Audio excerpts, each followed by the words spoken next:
RPN, the Roddenberry Podcast Network. Mission Log, a Roddenberry Star Trek podcast.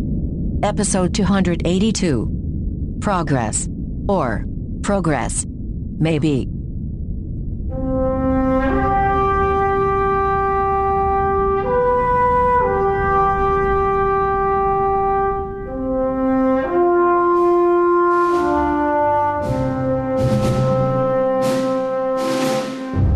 Welcome into Mission Log, a Roddenberry Star Trek podcast. I'm John Champion. And I'm just an old podcaster, set in my ways, able to go gruff and tough, rough and tumble, able to seem sexist and arrogant, while still lighting a spark of insight and warmth in a folksy, down-home manner. But you can call me Ken Ray. Each week on Mission Log... I remember this one time. Yeah? Yeah. It was nice. Okay. Each week on Mission Log, we watch an episode of Star Trek, taking it apart from messages, morals, and meanings, and seeing whether the episode stands the test of time. This week, Progress. Or is it Progress? The one where Kira meets a set-in-his-ways, gruff and tough farmer, and works to make him a disfarmer. I've got trivia coming up, but first... a word about the Mission Log Pret-a-Porter collection. That means ready to wear en français, which means in French, en français. Summer's here in the Northern Hemisphere. Time to get outside and let your geek flag fly, which you can do with our Mission Log and Trek-themed stuff. I started to say shirts, but it's not just shirts. In fact, there is a tapestry. You know, we call it a tapestry. That could be your geek flag. And you could let that fly. Oh, yeah, good call. Yeah, thank you. Here's what we've done. We partnered with a guy named Carl who does some really great design work, and he is just every now and then sending us a new design that we get to throw into the Mission Log shop, which are just, they're really fun. I was wearing my Lieutenant J shirt just yesterday, as a matter of fact. I bet you were. Yeah. And you know, people could wear their Lieutenant J shirt. They cannot wear mine, however. There's also a new carbon chauvinism design. There is, of course, the remembering Nova Squadron. Had Nova Squadron actually done well? And then there's the old stuff that we've had before. Ethos, Pathos, Logos. Cool as Kirk. The Ditalics Mining Corporation, front and center. Just all kinds of designs that people could check out. And John, they can have all of those all kinds of designs on all kinds of stuff. Yeah, well, like you mentioned, Ken, you can get T-shirts. You can get stickers. And you heard me once again. We have tapestries. We're here to see the tapestries. So much good Mission Log and Star Trek goodness in the Mission Log podcast shop. So here's what you do. Go to missionlogpodcast.com. It's so easy. And then you click shop at the top right of the page, and then you shop. See how easy I just made that? And send us a pic. Just go ahead and do that. Send us a pic of you with your new Mission Log gear. So you support this show and you look cool doing it. So click shop at the top of the page at missionlogpodcast.com. I'm really looking forward to seeing some of those shirts in Vegas. On people. Oh, we will see a lot of those. Yeah, on people. Yeah, not Sure. just like laying around or anything like that. But yeah, that's going to be cool.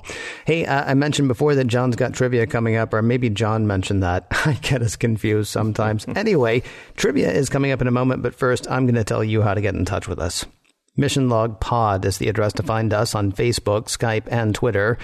If you'd like to leave us a voicemail, we would love to hear your voice. 323-522-5641 is the phone number to call. 323-522-5641. Our email address is missionlog@roddenberry.com. Our show website, including discovered documents, is at missionlogpodcast.com. And did we mention, by the way, there is a shop there as well. Ooh. Please do remember we may use your comments on an upcoming episode of Mission Log. John told me that I told you that we both said that trivia was coming up, and that moment has arrived. Ladies and gentlemen, it is trivia for Progress, or is it Progress? Well, here we go, Ken. Trivia for today's episode. However, you say it. The episode was written by Peter Allen Fields. No surprise here, since we've talked a lot about Peter's contributions to DS9 as a writer and producer. His most recent episode, for which he got a writer's credit, was Dax. And this episode was directed by Les Landau, another very familiar name. Now, this is Les's first directorial credit on DS9, but of course he started way back when as first AD on Encounter at Farpoint on Next Gen. Then he had an uncredited directorial debut when he took over from Russ Mayberry when he left Code of Honor. Ouch. Les continued directing at Next Gen almost to the very end with Season 7's Bloodlines, while he was also at work on DS9.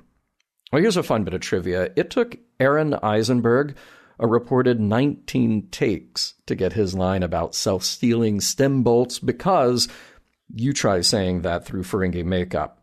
Now, he was terrified that he would be seen as difficult by racking up the number of takes that it took. And then he got it right. And then Sirach Lofton flubbed his line that came after it. So, yeah, maybe a tense day on set for this episode.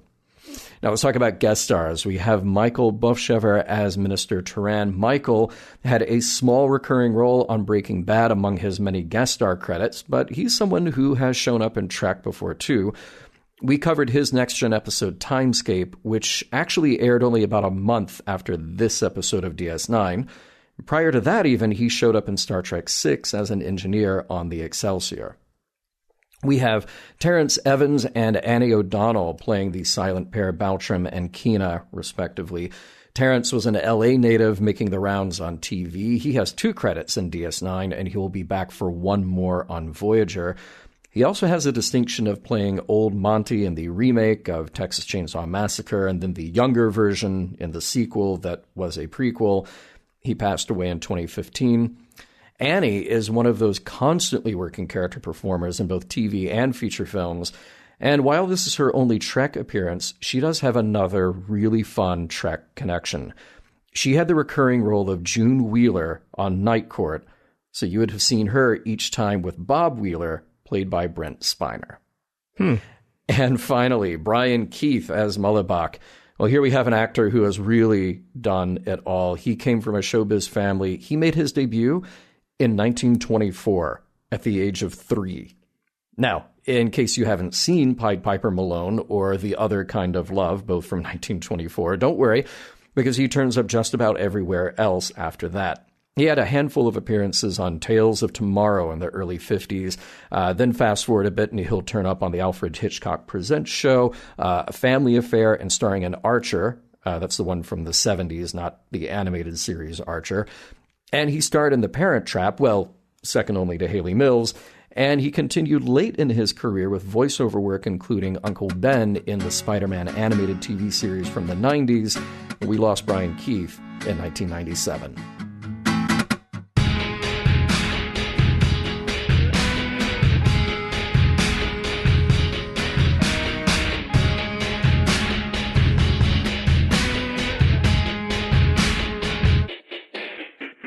What kind of trivia segment was that? Seriously. How does John not mention the great work Brian Keith did on Hardcastle and McCormick?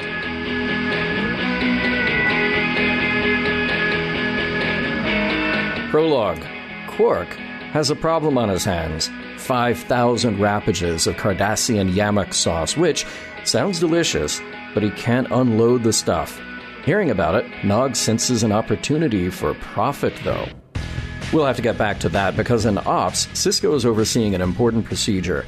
Bajor is attempting to transfer energy from the molten core of the moon Gerado. It's a big deal, and Kira and Dax head out for another inspection on that moon where they find signs of life where there shouldn't be. Does it have to be completely lifeless? Yes, afraid so. Everyone was supposed to have been evacuated by now, but when Kira beams down to take a closer look, she finds a couple of people who aren't very friendly. Act 1. Those unfriendly locals are called off by a man who emerges from the home nearby. He's Mullibok, a cantankerous but kind enough man who does what he can to distract Kira from her mission by inviting her in for dinner. Back on DS9, Nog is dragging Jake along to get to the bottom of the yamok sauce. They meet a ship captain who does a lot of trading with the Cardassians. Should be an easy sail. The Cardassians love their yamok sauce. They'll do anything to get more yamok sauce. They'll go in for 9 seasons if that's what it takes to get yamok sauce. If it takes 97 years, they'll get their yamok sauce. The ship captain says he's not really in a position to buy all that sauce, but he will trade for it. How about 100 gross of self-sealing stem bolts? Yeah, cool. Deal. Now Nog just has to get the yamok sauce out from under Quark, which is surprisingly easy since Quark just sees that junk as taking up space in his bar. Kira is faring a little less well on Jurado. Mullibok is squaring her away with busy work to get dinner prepared, dropping in a few tidbits here and there about how he's been here for 40 years, and those 2 companions he's got were tortured by the Cardassians. They like the quiet of the life they've built up here, and they have no intention of moving, even if this energy project would benefit thousands on Bajor. Mullibok says he'd die if he uproots his life and moves to Bajor, so he'd rather die here. Act 2. Dinner time on the moon. Mullibok is regaling Kira with the story of how he made it here. 40 years ago, he was a prisoner of the Cardassians, starved, isolated. He overpowered the 6-person crew on the transport ship, then single-handedly tamed the land. He used his hands literally to work the soil. He ground minerals with his teeth. He eked out an existence until he thrived there. Kira's listening with equal parts wonder, disbelief, and anxious boredom. She's got a job to do, but he just wants to tell his story, a story his silent companions have probably heard 1,000 times. Whether it's true or not probably isn't the point. By the time he gets to the end of it, sensing Kira's disbelief, he asks her how the Bajorans managed to defeat the more powerful Cardassians. She said they held on like fanatics. Now that is an understanding the 2 of them have in common. Act 3. Stem bolts, baby, you want 'em? Nog and Jake have got 'em. And these aren't just any stem bolts, they are self-sealing. What does that mean? Nobody knows, not even Chief O'Brien. Nog and Jake hatch a new plan to unload them, though. They'll get in touch with the original buyer and offer to sell at a discount. The situation in Ops is getting a bit more tense. Kira has returned to give Sisko and Bajoran Minister Toran an update. She says Mullibok won't budge, but they might be able to buy a little more time until they can come up with a new solution. One possibility, use an alternative method of energy extraction, one that's less destructive. But that would take another year of preparation, leaving thousands of Bajorans without adequate power in the meantime. The minister reminds Kira of her job, and she says she'll complete the mission. Back at Jurado, Kira arrives with a security team ready to take the inhabitants by force, starting with Baltram and Kina, Mullibok's silent neighbors. Mullibok delays and delays with Kira, the more she says he'll have to come with her, no matter what. About that time, the security officers come running back, having been attacked by Baltram and Kina, and when Mullibok gets into the fray, one of the security officers pulls his weapon and fires. Act 4. By the way, Nog and Jake have found the original buyer of those stem bolts. They present themselves as the No-J Consortium and try so hard to get some latinum out of the guy. Not happening, but he does have some land to trade. Sound good? It doesn't to Nog, but it definitely does to Jake. Guess these 2 now have some land, or a dirt patch, depending on how you look at it. Mullibok will be okay with some tending by Dr. Bashir, but the old man needs care. Kira refuses to let him be taken away, though, and in that case, she will stay behind, leaving Bashir free to return to DS9 while she discards her uniform jacket and starts building Mullibok's kiln. Bashir reports back to Sisko that it looks like she just quit, and at the very least, she's jeopardizing her job. Sisko is cool, though. He'll make it sound like Bashir asked her to stay. For now. So she does, tending to Mullibok's wounds, and she gets to tell him a story of her own.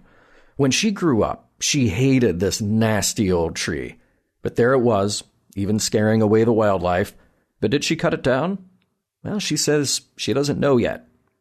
Well, before we can dig too deeply into the tree metaphor, Sisko himself beams down into the middle. He asks to speak to Kira in private. She has a job to do, many jobs, and Sisko wants her to do it. This is not the time to be the underdog fighting against authority. He points out the obvious. She's on the other side now. And here's another bit of the obvious. Mullibok's fate is decided. Kira's is not. With that, Sisko beams out of there, leaving Kira to make a decision. Act 5. Mullibok is being needy.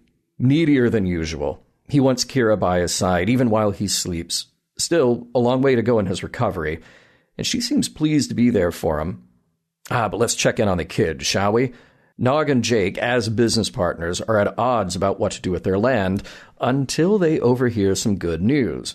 Odo tells Quark that the mysterious No-J Consortium are doing business on DS9, but nobody knows who they are.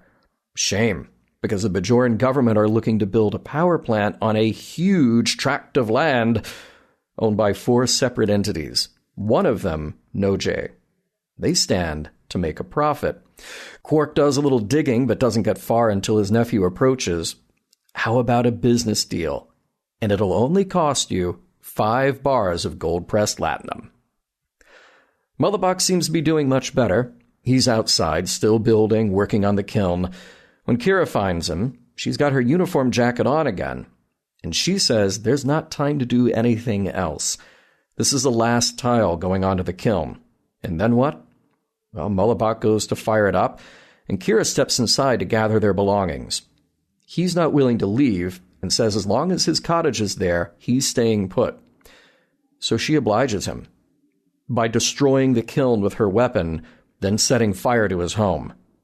Time to carry on. Mullibok asks her to kill him. He'll die if he leaves his home. But she says she needs a friend. 2 to beam up. The end. So let us return to the battle between Benjamin Sisko and the young Ferengi Nog. Mm-hmm. You know I'm Team Nog, right?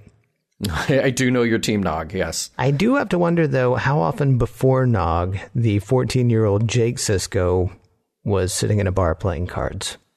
Oh, all the time. You think so? Yeah, just, Starfleet is tough. So this is Jake influencing Nog then. This is not Nog, for the first time, actually being a decidedly bad influence on Jake.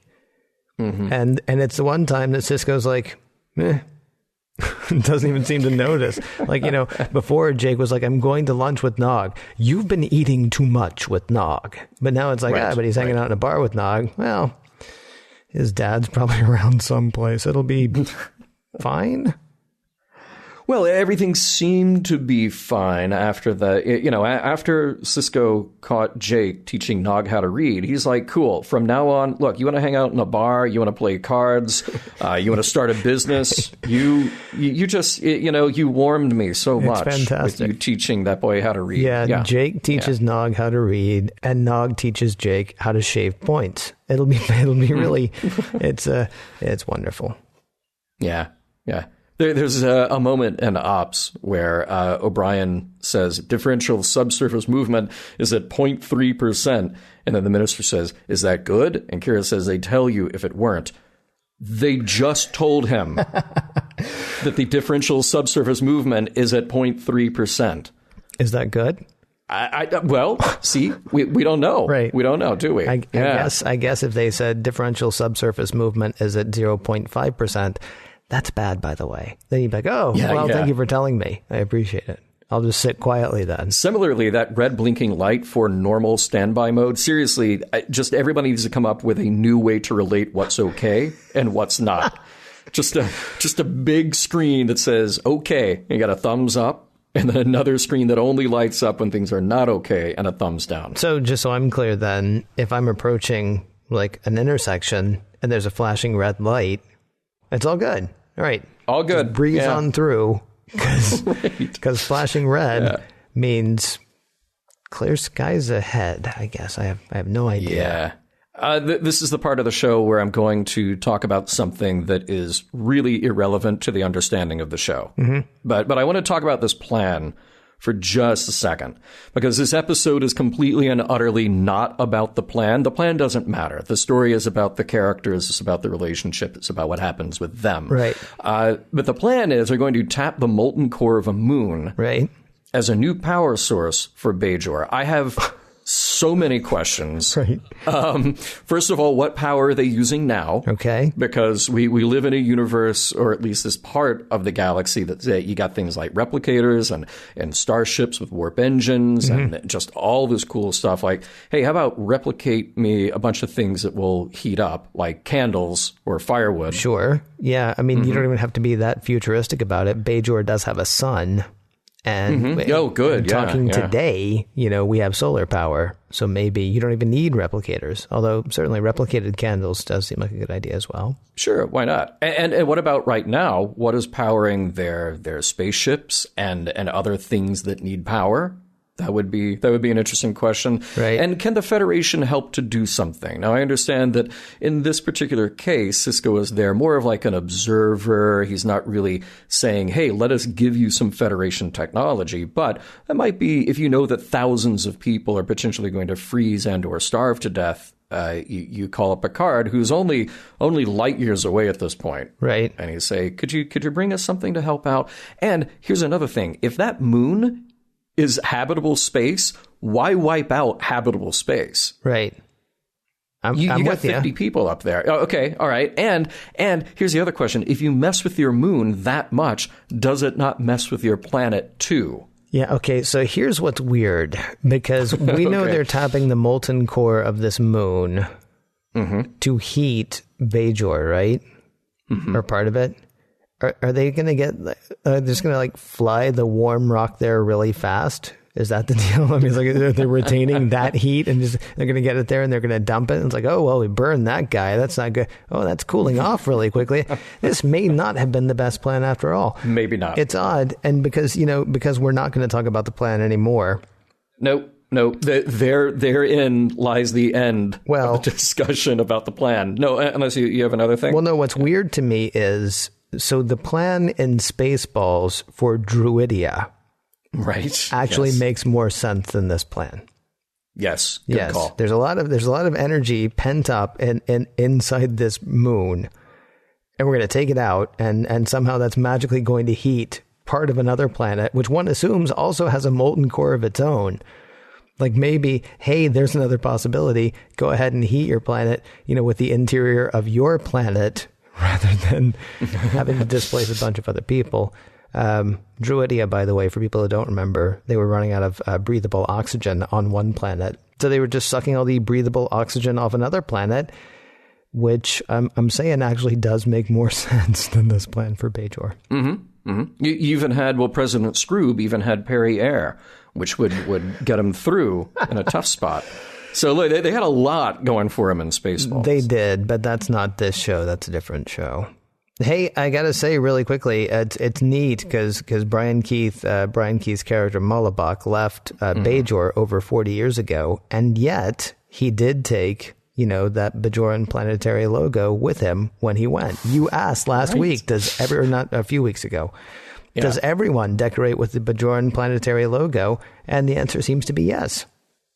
It's look, the Bajorans, there may be things that they're known for, things that they are not known for, but branding is a really strong suit for them. It's really good. Paralleled only by the Borg, I would say, for their wonderful and slightly useless logo. Mullibok, I'd like to point out food every now and then. He talks about the roots. I'd just like to point out that root that he starts preparing and then he asks Kira to finish for him and then he takes away from her so he can finish. I believe that's daikon. I really prefer it pickled. I really like pickled daikon. It looked terrible to me. It just looked terrible. Well, that hadn't been prepared yet. Well, that could be why. Yeah. Let's talk about a production note on the show really quickly. Not a trivia thing as much as just a general production thing. From a production standpoint, the Cardassian occupation is a great way to pay extras very little money, right? Other characters. Right. Because yes. It was always frustrating that ensigns and the like on the Enterprise D never even said, yes, sir. Right. Because give them a line and you actually have to pay them more, right? Just ask our friend, Lieutenant J. But on and around Bajor, they can't speak. The Cardassians took care of that. seems a really harsh way to deal with extras. That's really, yeah. Can you imagine that meeting in the morning? Like, okay, so what do I do? Well, you were tortured by reptilian aliens. Yeah. You do not get to express yourself. Not verbally, anyway. But like the pine trees lining the winding road, at least they do have names. Yes, that's very true. Good. Yeah, but very good. Unlike the chirping bird and the croaking toad, don't make a sound. Right. Yeah. Let's see. The B plot is the whole Nog, Jake, Quark, yamok sauce, the whole thing. But there are some nice moments in there that I wanted to point out. Just the moment between Quark and Nog when Nog is asking if he can get rid of the yamok sauce. And Quark kind of berates him for serving somebody a drink and then not charging them for the replacement drink. And but ending that scene just with the simple thing of him turning around and saying, "You're a good boy." Yeah. Like little moments like this are really, well, A, they're nice, but B, they're really necessary for the character because otherwise he would just be hateful and terrible. But it was a nice line. It was a nice way to put a cap on that scene. Really liked that. And then Quark has another great line when Odo is telling him about the Noj consortium. And Quark says, "This time, however, someone has failed to include me." Such a great turn of phrase. So wonderful. Oh, and hey, by the way, speaking of branding, did you notice our old friend 47 is back? I did. There were 47 other people living on that moon because, of course, there were. Total of 50, by the way. Mm-hmm. Total of 50 people on that moon. That's it. It's a moon. It's a whole moon. That's a lot of space. You can get 50 people on our moon, and our moon is small. You're right. Maybe the goal here would be to move some thousands of people from Bajor to the moon. Where that look, I can't go down that path. Where it's apparently warm enough already. Yes, and you can grow daikon there, and all kinds of tubers. Yeah, even some forbers, maybe. Maybe. So there's one other thing that I did like in this episode, although I'm not sure if I like it, but I did like it. We talk often about how, Picard and Kirk, how Picard and Sisko are very different people. Although we're talking about it less the further we get away from Picard. Seriously, people, just be patient. We won't even remember his name in like 6 months, okay? I did like the exchange between Bashir and Sisko, although it does have the potential to go poorly. I mean, it has the potential actually to it could turn dirty. I mean, like, I don't mean dirty like sexy dirty. I mean like dirty pool dirty, right? Sisko bought a couple of days, but he says like, so I'm going to tell them that you said this thing, and it would be really helpful if you would go ahead and say that thing so that I'm not lying when I say that you said that this has to happen. It's not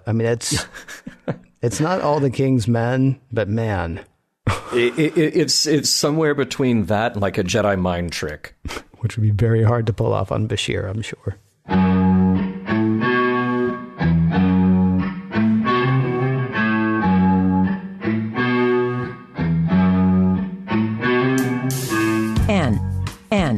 And the guy who played McCormick was even in Star Trek Insurrection. This is Trivia Gold. Mixed messages, thy names are Dax and Kira. So apparently Dax and Kira are annoyed by all of the unwanted attention Dax and presumably Kira get on Deep Space Nine, and I put that question mark at the end because we've heard Dax say before she kind of likes it, right? Yeah. And yet Dax, as a Starfleet officer, doesn't tell Morn no when Morn asks her to dinner. She's like, she and Kira are in the shuttle, and she says, "You're not going to." So I'm sitting there at Quark's, and Morn comes up. Morn comes up and asks me to dinner. And Kira's like, "Well, what did you say?" And she said, "Well, I told him I was busy." Okay, well, no. Hey, I got an idea. If you don't want to go to dinner with him, say no. Right? So that would be like it'd be thing 2, I guess, because thing 1 is, okay, so when she had said that she liked the attention, it turns out she doesn't like the attention quite as much, or maybe she just doesn't like it from Morn. The implication in this is that she lies and says that she's busy, but also she thinks he's kind of cute which seems to sort of stymie Kira, which potentially makes her as bad as the people who want to pursue Dax simply because she's pretty. Mm-hmm. This is just like a mess. And it's not a big mess. It's not as big a mess as this god-awful plan they have for heating one planet with the moon of another planet. We'll never talk about that again. Which we're never speaking of again. No. Past the other, 3 or 4 times it might come up in this episode. But it was sort of, and the thing is, this is one of those throwaway things. I mean, this was not filler, I don't think, but it's like that kind of thing. It's like, okay, they need to be talking about something. What are they going to be talking about? I don't know. Well, this would be kind of funny. What if somebody as crappy and awful as Morn asked out someone as cool as Dax, right? Mm-hmm. I mean, I can tell it's just like a thing. It's not even a thing, except, of course, well, on this show, it might be kind of a thing, right? It might just be a little bit of a thing. Yeah. What was your, I mean, did that register with you? Did that show up on your radar? Or am I just being, extra special me? No, there might be a little extra special Ken in there, but every time that scene came up, mm-hmm. I kept trying to read what it was they were trying to get across, because as soon as it comes up, Kira's reaction is, ugh, Morn, right. Like he's, just the unwashed filth of DS9. And I'm thinking, what if Morn has a great personality? What if Dax truly is considering this and she just simply doesn't know what side she's going to come down on this? It seems like a misplaced scene, mm-hmm. but I know that it's just in there as a joke, because not even the joke being on Kira and Dax, the joke being on Morn, because Morn is the guy who will never speak again. And we know nothing about him other than what people say about him. But apparently, now that we know that Morn has an eye for the ladies, I wonder if we'll revisit this conversation with, say, like a Bashir and O'Brien. Hey, you know who asked me out the other night was Morn. Bet you didn't know that. Bet you didn't see that coming. Well, what did you say? And that could actually, because it's such a bad imitation, that could have been either of those characters. I was just wondering which one that was. So, yeah, good call. In my head, I'm not going to tell you. I'm not going to tell you out loud either. Let's talk about Kira a bit. This is a Kira-centric story, and this is Kira either becoming the man or realizing that she has become the man. Mm-hmm. But I thought what was interesting is that from our point of view in the audience, mm-hmm. Aren't we supposed to really be kind of pulling for that? In this case, and again, regardless of this horrible plan, in this case, the energy transfer is necessary as it is presented to us. We have to assume it's being done safely. Right. We have to assume that everyone else is behind it, save for this one eccentric and his 2 friends who cannot speak, unfortunately. And in this case, Mullibok is the unreasonable eccentric who is holding things up for everybody else. So the audience's sympathies are supposed to be behind the Bajoran establishment. They're supposed to be behind the plan. They're even supposed to be behind Kira in this case. In another version of this, I want to see Kira talk Mullibok into visiting Bajor, even if it's for some made-up reason, and have him meet other people, kids, whomever. And yeah, that's manipulative, but we've talked before about people's inability to have empathy for other people until they get to know them one-on-one, or until the problem is in their backyard. And yeah, in our comparison of Sisko to Picard, and in this case, Kira, maybe learning something from the Picard playbook, it's probably the kind of thing that Picard would do. Picard would sit down with a Mullibok type and say, yeah, I really understand your attachment to this land. And by the way, I want you to meet somebody. Just come with me. I want you to meet somebody. This is really important. And then they'd have a nice, heartfelt conversation, and then that would turn that guy around.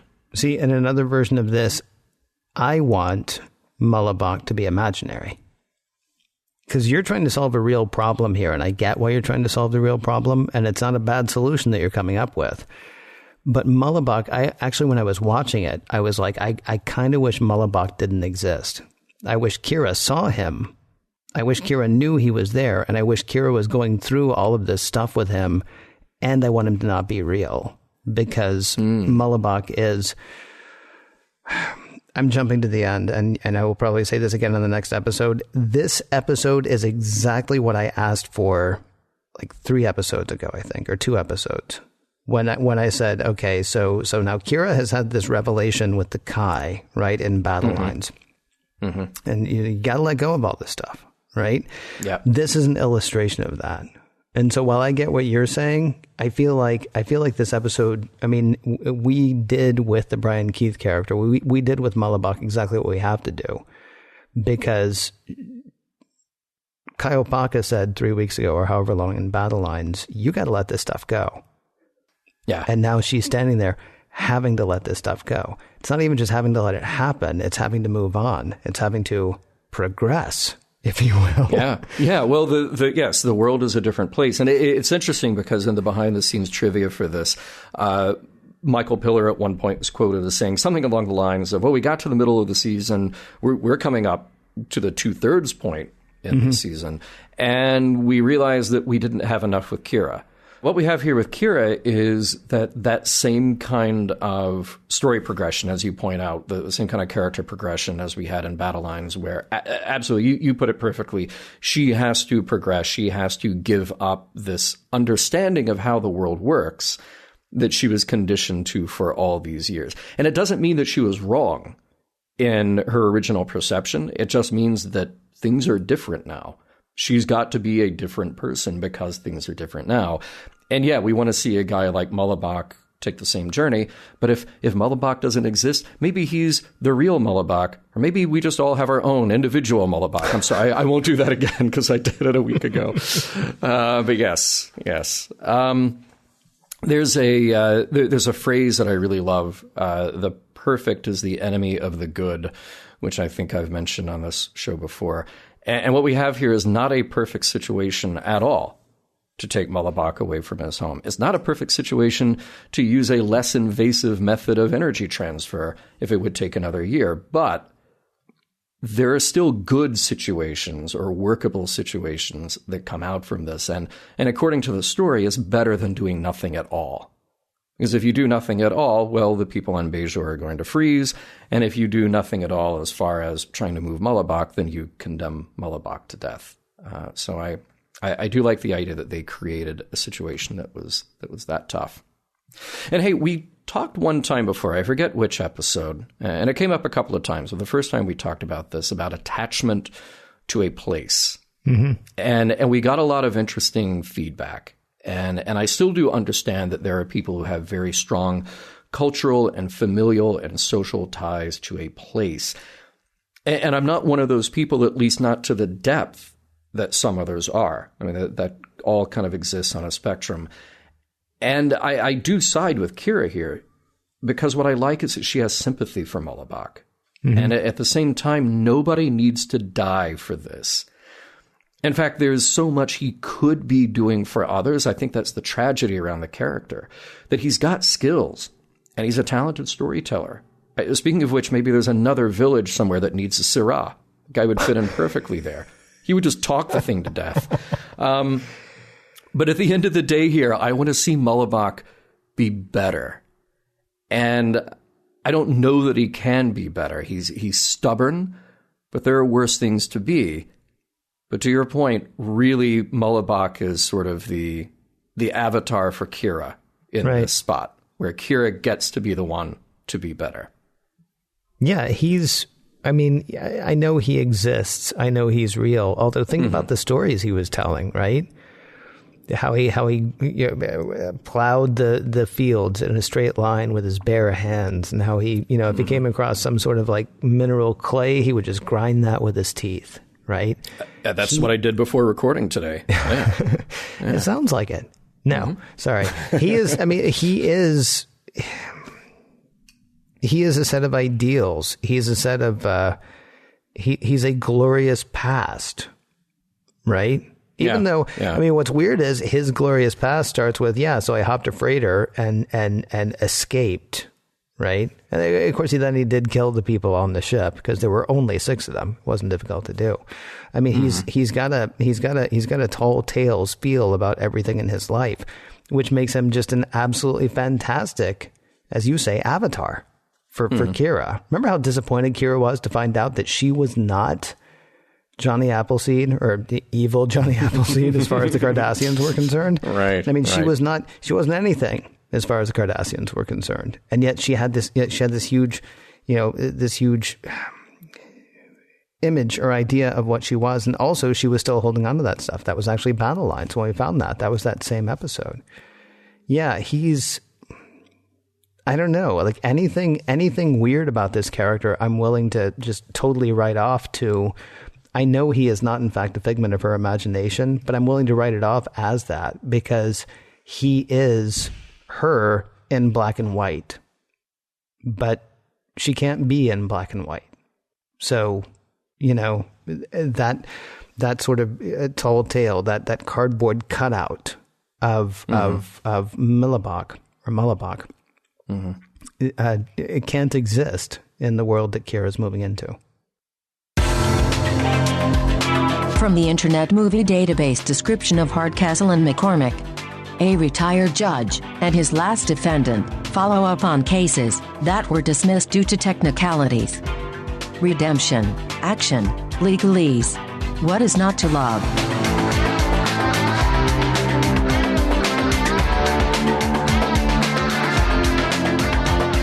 The episode is called Progress, or Progress, or Progress.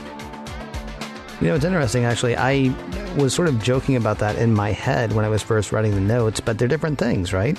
Progress is a thing. Progress is a thing you do. I guess that makes one a noun and one a verb, or, something like that. I'm no good at math. But it's interesting to me to think about, like there are different ways that you could apply that. Like, Brian Keith's character, Mullibok, is standing in the way of progress. And, if they're going to progress, both as individuals and as a society, something's going to have to change. I don't know what the title of this episode is, honestly. I know how it's spelled, but I don't know what the title is.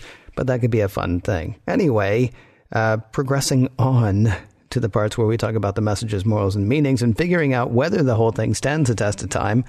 We start with that one, John. Does this episode Progress stand the test of time as far as you're concerned? Does it hold up to viewing today? Can I tell you that I was shocked to read somewhere? Of course, it's all subjective, and I never read reviews before we do an episode because I don't want somebody else's interpretation. But every now and then you come across a thing like a ranking. How do people rank an episode of DS9 or across the whole series or the whole franchise? And somebody somewhere had a ranking, and maybe it was DS9 in total, or maybe it was just season 1, and this scored near the bottom. What? And I was absolutely shocked. And I stopped there because I didn't want to read the why, but I was absolutely shocked that it stuck that low on the list, because I think this is such a piece of Star Trek. Yeah. I mean, it is absolutely a slice of Star Trek, going back to ideas that we talked about from TOS and in TNG, compassion and empathy, and doing the difficult thing when the difficult thing is the right thing to do. It's also a really great piece of character work. And there's great character work all around here. It's not just about Kira and Mullibok, but Kira's journey, her progress, is front and center in this episode.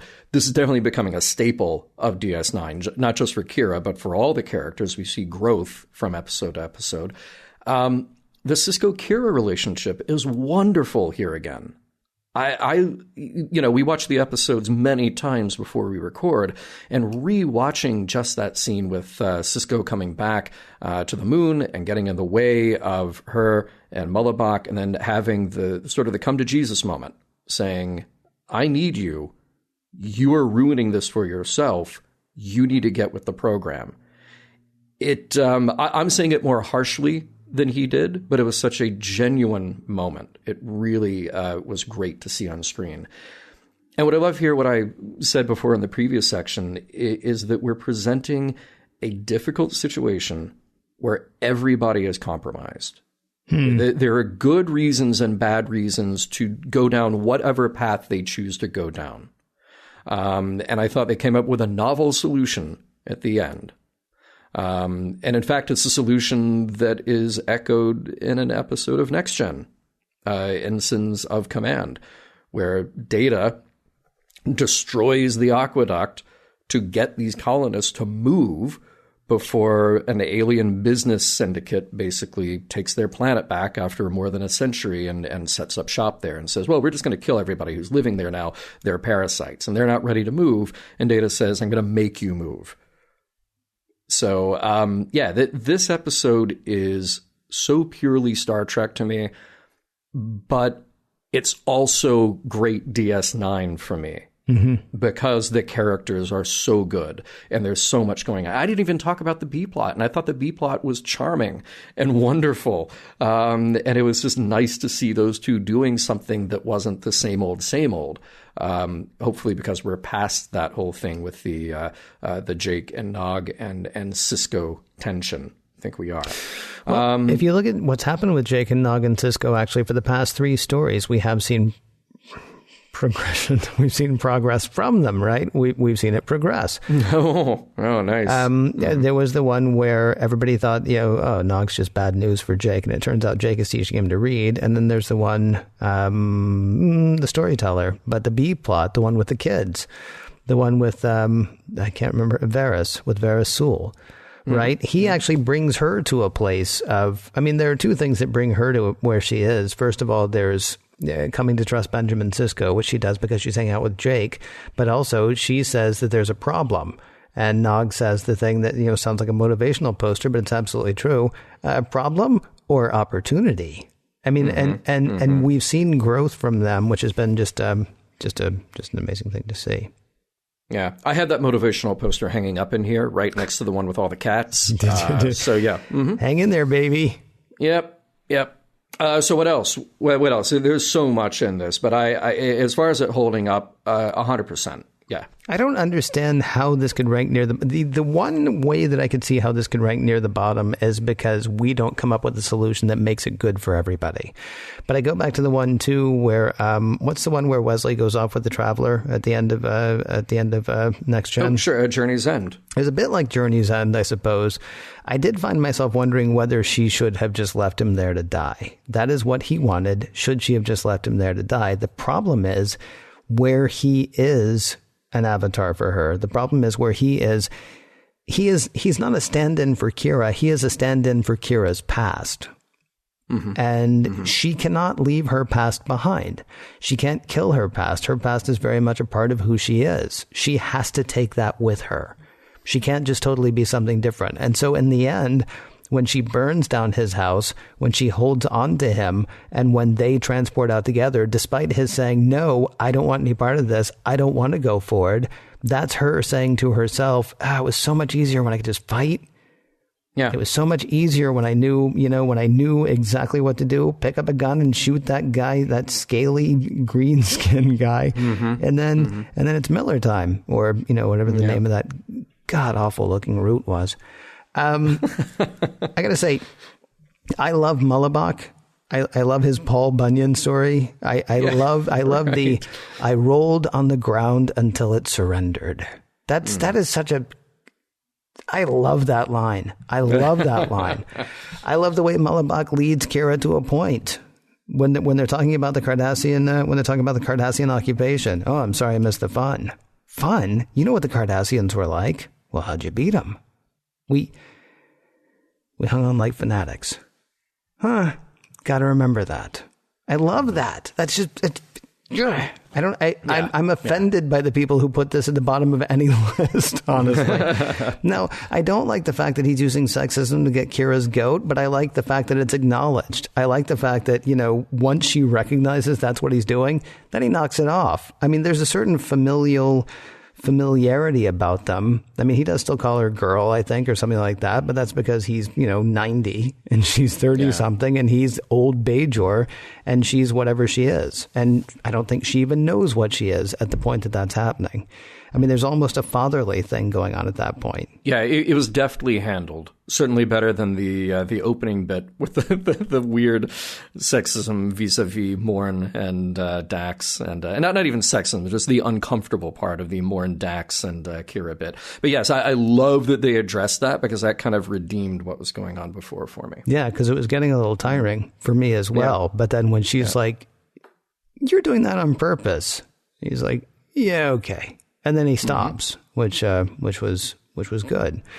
I love the story with Nog and Jake, and I find it hard to believe that Quark wouldn't, go ahead and sit on that sauce. I find it hard to believe that he wouldn't find a way to profit off that. But I do love the fact that Nog did. I was reminded of bad episodes of MASH and a throwaway from Goodfellas. In MASH, you would get Radar or Klinger trading and trading and trading. And it would either go unnoticed or it would actually be bad. Like, I think there was one where like Colonel Potter said he liked tomato juice or something. And so one of them goes through like requisition hoops to end up getting him a case of tomato juice. And that's the whole B plot for that episode of MASH. Yeah. And he left it on the tray. And one of them was like, "Wait, I thought you loved tomato juice." He's like, "Yeah, I do, but it doesn't love me." That's it. It gives him heartburn. And so the whole thing is for naught. In Goodfellas, on the other hand, Henry brings fur coats to the guy who runs the fencing operation out of the restaurant. Oh, yeah. He's like, "Coats? It's the middle of the summer. I don't need coats." No. I'll take the coats. We'll put them in the freezer. We'll save them till later.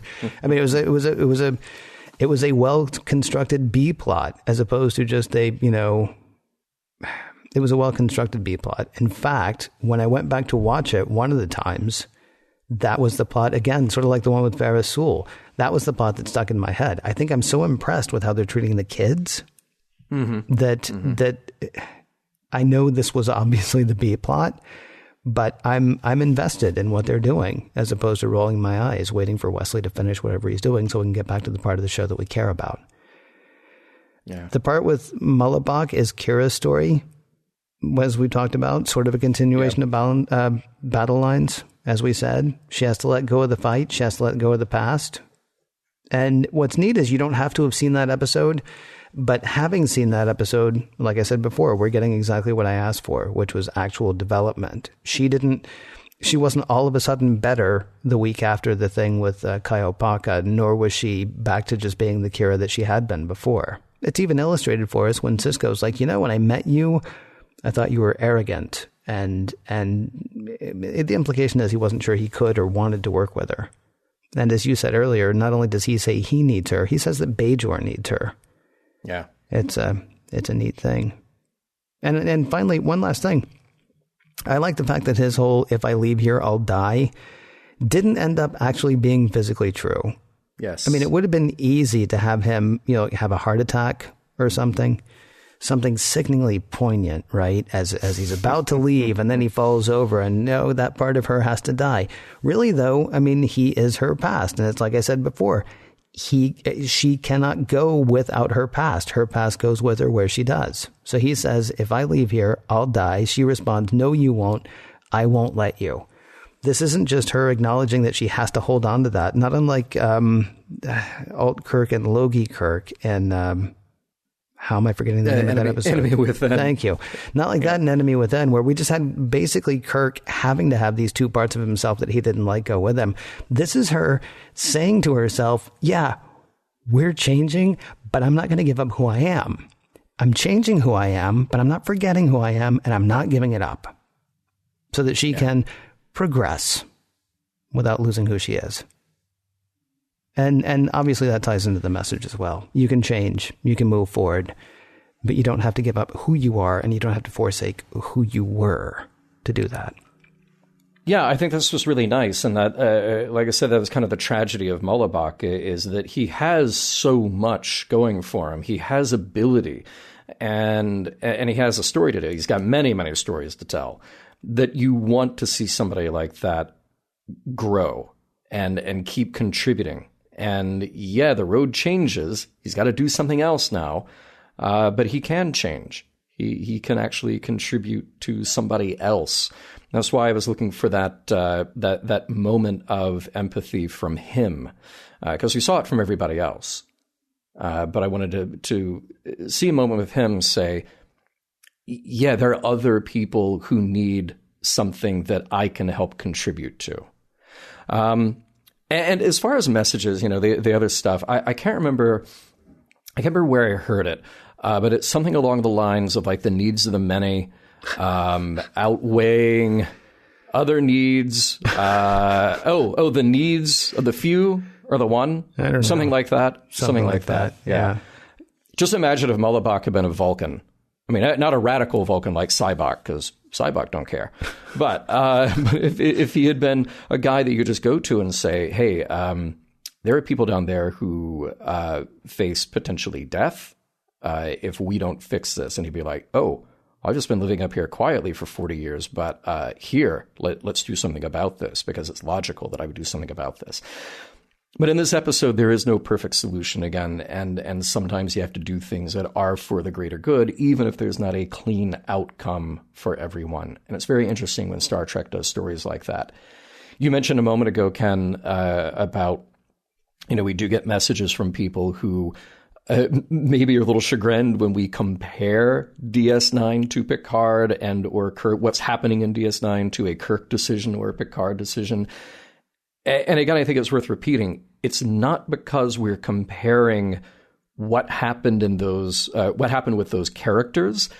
It's because the whole point of Star Trek is to present a moral question and explore the ways that it's resolved. So it's kind of cool that we got to see different stories told different ways with different outcomes. And now DS9 can explore those stories in another way. That said, Data, as I mentioned before in the instance of Command, he kind of resolved this issue the same way that Kira did. He blew up the aqueduct, so those people would have to leave. And there's a line that I pulled from that episode: things can be replaced, lives cannot. So he saw the bigger picture there, which is the humanity here is really more important to save. And what I like about the other message here is just the kind, again, of empathy being shown. Sisko has empathy for Kira's situation. Kira shows a lot of empathy for Mullibok. It doesn't mean she's not frustrated. It doesn't mean that he's right, but she took the time to listen to him and get to know him as a person. I think that's what was really valuable to see in her story as well. Mission Log is produced by Roddenberry Entertainment. Executive producer Rod Roddenberry. This isn't the only podcast that the Roddenberry Podcast Network does. Heck, wouldn't be a network if it were. You got Mission Log Live, Women at Warp, Priority One, The Trek Files, and more stuff on the way. The best way to keep up with all of it? podcast.roddenberry.com. If you'd like to help support this show directly, you can do that at Patreon. That is patreon.com/missionlog. For more exciting Star Trek podcasts, check out Trek FM. That is trek.fm. And for the latest in Star Trek news and discussion, be sure to visit trekmovie.com. Next week, If Wishes Were Horses.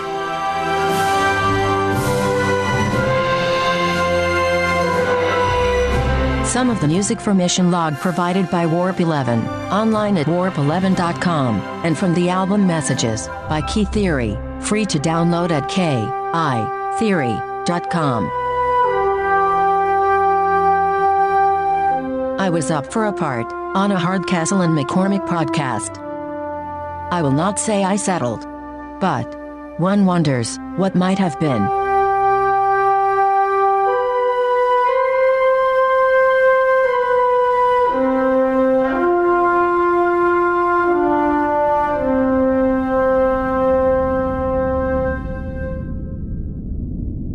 So all I'm saying, Ken, is that John Champion in 1983 is a lot less interested in Hardcastle and McCormick than, say, like a Riptide or a Knight Rider, even a Magnum P.I. You know what I think it was for me? What was that? It was seeing Buffy and Jody's uncle kick. You can get the whole series on DVD for $65 on Amazon Prime. Guess what you're getting for Christmas? And this is going to be the Hardcastle and McCormick podcast coming in 2076. Stand by. Podcast.roddenberry.com, the Roddenberry Podcast Network.